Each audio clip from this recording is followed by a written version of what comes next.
ரேவதி மலரோடையும் மதியோடையும் பார்க்ல வாக்கிங் போயிட்டு வீட்டுக்கு வந்துட்டு இருக்காங்க. தங்கராஜும் தங்கராஜோட அம்மாவும் கோவமா ரேவதிக்காக காத்துட்டு இருக்காங்க.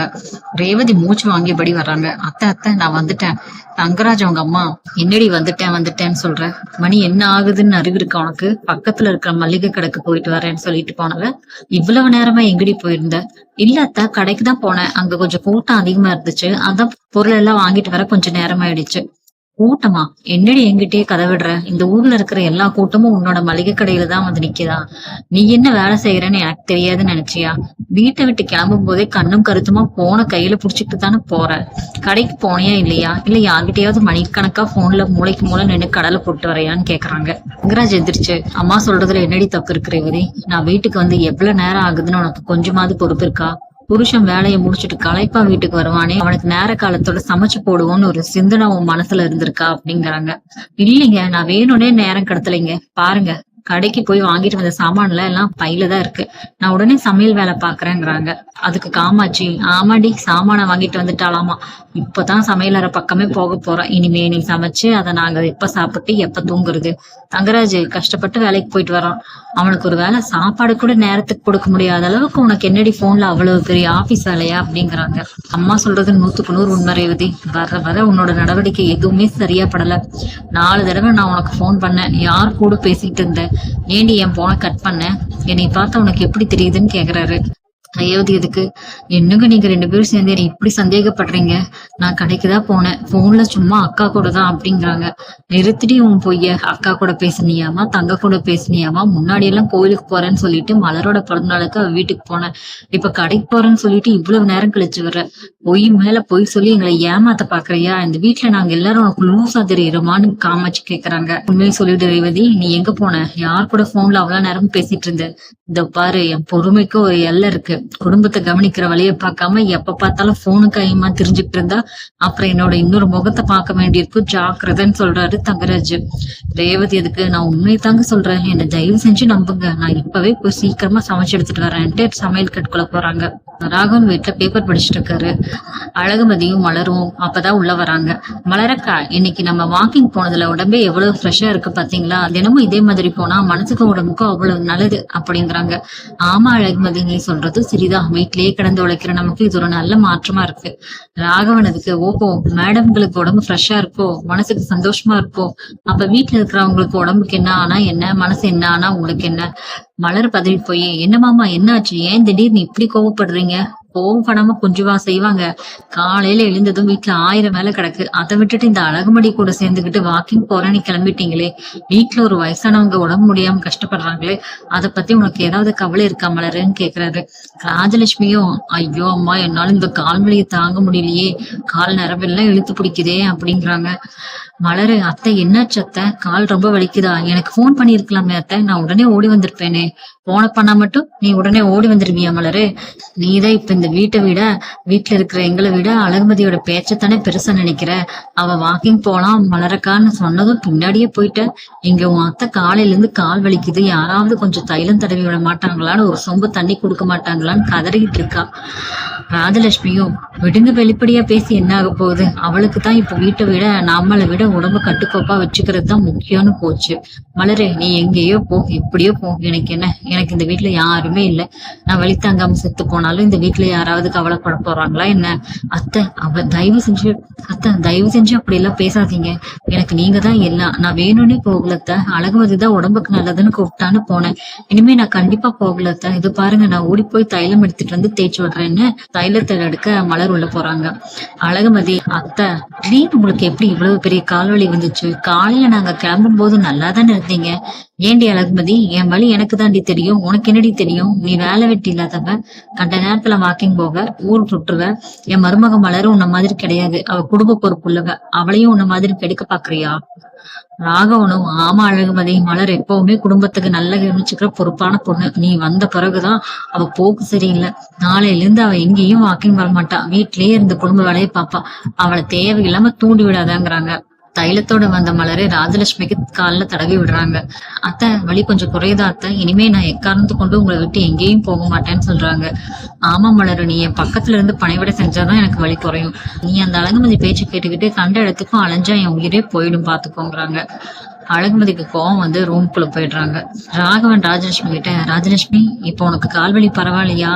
என்னங்க நீங்க, எனக்கு என்ன கால்வலி, எல்லாம் இந்த மலர வீட்டுக்குள்ளேயே முடக்கி வைக்க நான் போட்ட டிராமா. அப்படி பேசினாதானே அவ இனிமே அழகுமதி கூட சேர்ந்துக்கிட்டு வாக்கிங் போறேன்னு வெளியே போகாம இருப்பா. பாத்தீங்களா என் நடிப்புல அவ அப்படியே மயங்கிட்டா. சபாஷ் ராஜலட்சுமி, உனக்கு மூளை ரொம்ப அதிகம்தான். மலர் நம்ம பேச்சு கேட்டு நடக்கிற வரைக்கும் தான் நம்ம வீட்டுல இந்த அதிகாரம் செல்லுபடியாகும். அழகுமதி கூட சேர்ந்தா அவளும் கையை மீறி போயிடுவா. நல்ல வேலை, நல்லா யோசிச்சு அவளை வழிக்கு கொண்டு வந்துட்டேங்கிறாரு. இதுக்கிடையில ராகவன் வீட்டுக்கு தங்கராஜ் ரேவதியை கூட்டிட்டு வர்றாரு. அடிச்சு இழுத்துட்டு வர்றாரு. வாங்க வாங்க, வந்து உங்க அருமை மகளோட லட்சணத்தை பாருங்கிறாரு. மாப்பிள்ளை, என்ன மாப்பிள்ளை இது, என்னாச்சு, ஏன் இவ்வளவு கோபமா இருக்கீங்க? ரேவதி ஏன் இப்படி இழுத்துட்டு வர்றீங்க? மாப்பிள்ளை என்ன ஆச்சுங்க? ரேவதி எதுக்கு இப்படி அழுதுகிட்டு வராங்கிறாங்க ராஜலட்சுமி. ரேவதி, அப்பா அம்மா நான் எந்த தப்பும் பண்ணலமா, அவர் என்ன தேவையில்லாம சந்தேகப்பட்டு அடிக்க வராரு, என்னை காப்பாத்துங்கப்பாங்கிறாங்க ரேவதி. தங்கராஜ் அதுக்கு, வாய மூடுடி, தப்பு பண்ணலையா நீ, என்கிட்டயே போய் சொல்றியா? மாமா, இவ செய்யற அநியாயத்துக்கு ஒரு எல்லையே இல்லாம போச்சு. இத்தனை நாளா இவ யோகத்தை தெரிஞ்சும் உங்க மூஞ்சிக்காக தான் நான் அமைதியா இருந்தேன். ஆனா இனிமே என்னால அமைதியா இருக்க முடியாது. சுரேஷ் அதுக்கு, முதல்ல பதட்டப்படாம விஷயத்த சொல்லுங்க. ரேவதி அப்படி என்ன தப்பு பண்ணா? என்ன தப்பு பண்ணாலா? இவ எப்ப பார்த்தாலும் போனும் கையுமா இருக்கா சுரேஷ். வீட்டுல புருஷன் இருக்காங்களா, மாமியா இருக்காங்களா, சமையல் வேலை முடிஞ்சுதா, எந்த அக்கறையும் கிடையாது. சதா நேரமும் போன்ல யார் கூடயும் ரகசியமா பேசி சிரிச்சுக்கிட்டு இருக்கா. நான் ரூமுக்குள்ள வந்தா உடனே போனை கட் பண்றான். என்னன்னு கேட்டா உங்ககிட்ட பேசினேன்னு போய் சொல்றான். லட்சுமி இருக்கு, மாப்பிள்ள இவ என்கிட்ட போன் பேசி 2 நாளா ஆச்சு மாப்பிள்ள, நாங்க யாரும் இவளுக்கு போன் பண்ணவே இல்லையே. கேட்டையடி, உங்க அம்மா என்ன நோகாம உண்மையை சொல்லிட்டாங்க பாத்தியா? அப்ப நீ யார் கூட மணிக்கணக்கா போன்ல பேசுற? நேத்து கூட கடைக்கு போறேன்னு சொல்லிட்டு போனா, மணிக்கணக்கா கழிச்சுதான் வந்து வீட்டுக்கு வந்தா. எங்க போனேன்னு கேட்டா வாயை திறக்க மாட்டேங்கிறா. போய் மேல போய் சொல்லி என்னை ஏமாத்துறா. ரேவதி அழுதுகிட்டு, இல்லைங்க நான் உங்ககிட்ட போய் சொல்லல, எனக்கு வேற யார் கூடவே எந்த தொடர்பும் இல்லைங்க, என்ன நம்புங்கிறாங்க. தங்கராஜ் அதுக்கு, இன்னும் எத்தனை நாளைக்கடி உன்னை நம்புறது? உன்ன மாதிரி ஒரு பொய்ய வீட்டுல வச்சுக்கிட்டு என் குடும்பம் மானமே போயிடும். ஒழுங்கா உண்மையை சொல்றியா இல்லையா? உன்னை ஒரே அடையில கொன்றுவேன் அப்படிங்கிறாரு. தங்கராஜ் கைய ஓங்குறாரு ரேவதி அடிக்க. அதுக்குள்ள அழகுமதி வந்து தங்கராஜோட கையை பலமா பிடிச்சு தள்ளி விட்டுறாங்க. போதும், நிறுத்திக்கோங்க தங்கராஜ், இதுக்கு மேல ஒரு வார்த்தை பேசுனீங்க அப்புறம் நடக்கிறதே வேற. அழகுமதி, நடுவுல நீ வராத, இது என் பொண்டாட்டிக்கும் எனக்குமான பிரச்சனை, நீ வாய மூடிட்டு ஓரமா நில்லுங்கிறாரு. பொண்டாட்டியா? பொண்டாட்டினா என்ன, உங்க வீட்டு அடிமையா? என்ன நினைச்சுட்டு இருக்கீங்க நீங்க உங்க மனசுல? பொண்டாட்டி மேல கைய ஓங்கறதுதான் உங்க ஆண்மையா? கையை நீட்டி அடிக்க வரீங்களே, உங்களுக்கு எவ்வளவு தைரியம் இருந்தா எங்க வீட்டுல நாங்க எல்லாரும் பாத்துட்டு இருக்கும் போதே ரேவதி அக்கா மேல கைய வைப்பீங்க? இவன் எனக்கு போய் சொல்லி ஏமாத்துறா அழகுமதி. இவ யார் கூடயும் போன்ல ரகசியமா பேசுறா, என்கிட்ட சொல்லாம வெளியில அலைஞ்சு தெரிஞ்சிருக்கா. அதை கேட்கற உண்மை எனக்கு இல்லையா? ரகசியமா பேசினாலா, வெளியில அடைஞ்சாலா? அந்த ரகசியம் என்னன்னு நான் சொல்லட்டுமா தங்கராஜ்? ரேவதி போன்ல மணிக்கணக்கா பேசினது வேற யார் கூடவும் இல்ல, என்கிட்டயும் மலரக்கா கிட்டையும் தான். என்னது, உங்ககிட்டயா? ஆமா, எங்க கிட்டதான் பேசினா. நாங்க தான் இவ்வளவு ரேவதிக்கு தினமும் போன் பண்ணி பேசுறோம். அப்புறம் நேத்து கடைக்கு போறேன்னு சொல்லிட்டு வந்தாங்களே, வந்தது எங்க கூட வாக்கிங் வர்றதுக்காக தான். அங்க 3 பேரும் சேர்ந்துதான் வாக்கிங் போனோம். எங்க கஷ்ட சுகங்களை பேசிட்டு இருந்தோம். இத போய் உங்ககிட்ட சொன்னா நீங்க பெருந்தன்மையா வாக்கிங் போ அப்படின்னு சொல்லுவீங்களா? உடனே குதிப்பீங்களோன்னு தான் அவங்க உங்ககிட்ட சொல்ல பயந்தாங்க. ஆமா தங்கராஜ் அண்ணே, அழகுமதி சொல்றது 100க்கு 100 உண்மை. ரேவதி என்கிட்டதான் பேசினா. தன் வீட்டு பிரச்சனையை தன் மனசுல இருக்க பிரார்த்தத்தை பகிர்ந்துக்கதான் எங்ககிட்ட பேசினா. இதுல என்ன தப்பு இருக்கு? பாகியராஜும் சுரேஷும் எங்களை சந்தேகப்படாதப்ப நீங்க மட்டும் ஏன் ரேவதியை சந்தேகப்பட்டு வதைக்கிறீங்கன்னு மலர் சொல்றாங்க. ராஜு, அப்ப இவ என்கிட்ட உண்மையை சொல்லியிருக்க வேண்டியது தானே? கடைக்கு போறேன்னு சொல்லி போய் சொல்லிட்டு உங்க கூட வாக்கிங் போக வேண்டிய அவசியம் என்ன? இது என் குடும்ப விஷயத்துல தலையிடுற மாதிரி தானே? குடும்ப விஷயமா ஒரு பொண்ணு ஆரோக்கியமா இருக்க வாக்கிங் போறது குற்றமா? அவளுக்குன்னு ஒரு சுதந்திரம் வேண்டாமா? அவளை வீட்டு மூலையிலேயே பூட்டி வச்சு அடிமையா நடத்துறதுதான் உங்க குடும்ப லட்சணமா? நீங்க பண்ற அக்கிரமத்துக்கு எல்லையே இல்லாம போச்சு தங்கராஜ். சந்தேகம்ங்கிற நோயை புடிச்சுக்கிட்டு ஒரு பொண்ணோட வாழ்க்கையை சீரழிக்கிறீங்க. அழகுமதி, நீ ரொம்ப பேசுற, என் குடும்பத்துல குழப்பத்தை உண்டு பண்ணாத. மாமா பாருங்க மாமா, உங்க சின்ன மருமக பேசுற பேசுறது இருக்கட்டும் தங்கராஜ். இப்ப நான் சொல்ல போறது நல்லா கவனமா கேட்டுக்கோங்க. ரேவதி எங்க வீட்டு பொண்ணு, அவளுக்கு பின்னாடி நாங்க இருக்கோம். இனிமே ஒரு தடவை நீங்க ரேவதி சந்தேகப்பட்டு பேசினாலோ இல்ல அவங்க மேல கைய நீட்ட முயற்சி பண்ணாலோ நான் சும்மா இருக்க மாட்டேன். நேரடியா போலீஸ் ஸ்டேஷன் போயிடுவேன். எனது போலீஸா? ஆமா, பொண்டாட்டிய சந்தேகப்பட்டு குடும்பப்படுத்துறதுக்கு உள்ளத்துல 1 நிமிஷம் ஆகுது எனக்கு. போலீஸ் வந்து உங்களை கேஸ போட்டு உள்ள தூக்கிட்டு போனா உங்க கௌரவம் குடும்பமானம் எல்லாம் என்ன ஆகும்னு யோசிச்சு பாருங்க.